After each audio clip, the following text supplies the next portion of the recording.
সম্মানিত মুসলিম ভাই, আমি তোমাকে বলছি, তুমি ঠিক মতনে সালাত আদায় করো না, আল্লাহর কোরআন তেলাওয়াত করো না, আল্লাহর কাছে ক্ষমা চাও না, মরণের পথে তোমার বেশি একটা স্মরণ হয়নি।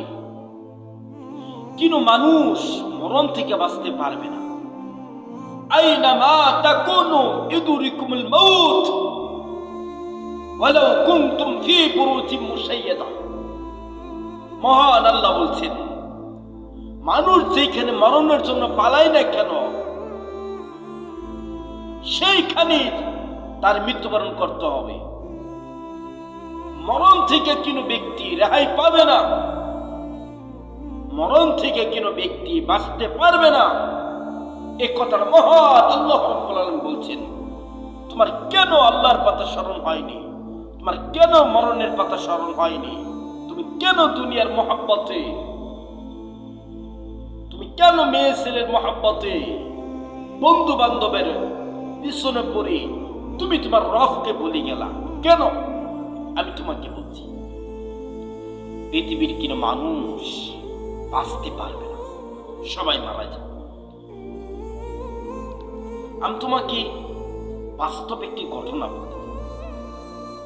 এক মেয়ে বলছিল তার মাকে, মেয়েটা অসুস্থ ছিল, তার শরীর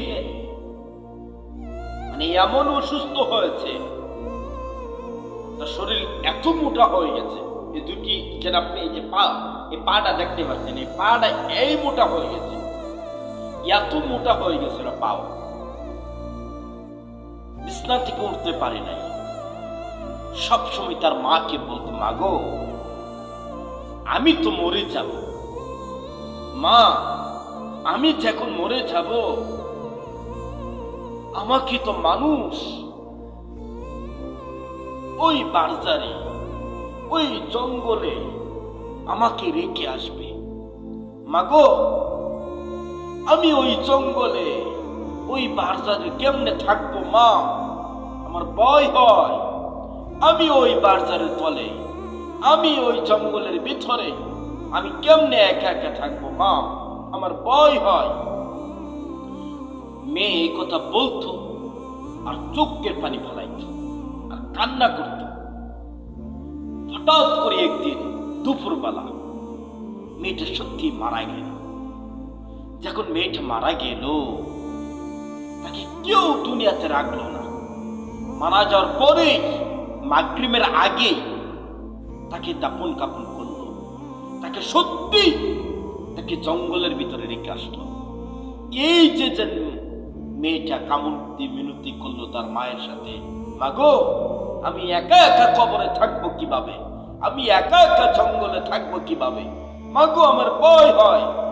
মেয়েটা মারা গেল, তারপরে তাকে একা একাই কবরে রেখে এসেছে, একা একাই জঙ্গলে রেখে এসেছে, তাকে কেউ দুনিয়াতে রাখেনি। জানো, তুমিও মারা যাবা, আমিও মারা যাব। আমি যখন মারা যাব, পাড়াপড়শির মানুষ আমাকে দেখার জন্য দৌড়ে আসবে। তুমি যখন মারা যাবা, পাড়াপড়শি মানুষ তোমাকে দেখার জন্য দৌড়ে আসবে। এসে তোমার জানাজার পড়াবে, তোমার জানাজার পড়বে, তোমাকে কান্দ করে কবরে নিয়ে যাবে, চারজনে কান্দ করে কবরে নিয়ে যাবে, তোমাকে কবরে শোয়াই দিবে। জানো কবর কেমন জায়গা? কবরের নিচেও মাটি, কবরের দক্ষিণ সাইডেও মাটি, উত্তর সাইডেও মাটি, পশ্চিম সাইডেও মাটি, পূব সাইডেও মাটি। কবরে তোমার নিচেও মাটি, তোমার উপরেও মাটি। কবর ছোট্ট একটা ঘরের ভিতরে, ছোট্ট একটি জায়গা, তোমার একা একা পড়ে থাকতে হবে। সেখানে কেউ যাবে না তোমার সাথে, তোমার পক্ষ থেকে আল্লাহর কাছে কেউ চাপ দেবে না। আমি তোমাকে বলছি, হে আমার মুসলিম ভাই, আর পাপ করো না, সালাত আদায় করো, রবের কাছে ক্ষমা চাও, রবের কাছে মাপ চাও। মহান আল্লাহ তোমাকে ক্ষমা করবে, নিরাশ হবে না, টেনশন করবে না। তুমি যত পাপ করেছো না, এর থেকে হাজার গুণ দয়া, মোহাব্বত, ভালোবাসা আল্লাহর কাছে রয়েছে। তুমি যদি কবর আযাব থেকে বাঁচতে না পারো, তাহলে কিনো জায়গায় তুমি বাঁচতে পারবে না। রাসূল সাল্লাল্লাহু আলাইহি ওয়াসাল্লাম কবর আযাব থেকে বাঁচার জন্য দোয়া করতেন। উসমান রাদিয়াল্লাহু আনহু কবর দেখলে কান্না করতেন। তারা কবর আযাব থেকে বাঁচার জন্য দোয়া করতেন।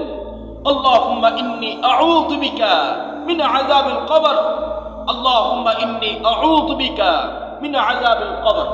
ভিডিওটা শেয়ার করে দিও, ইনশাআল্লাহ নেকি হবে। আল্লাহ তুমি মাফ করে দাও। আল্লাহুম্মা আমিন।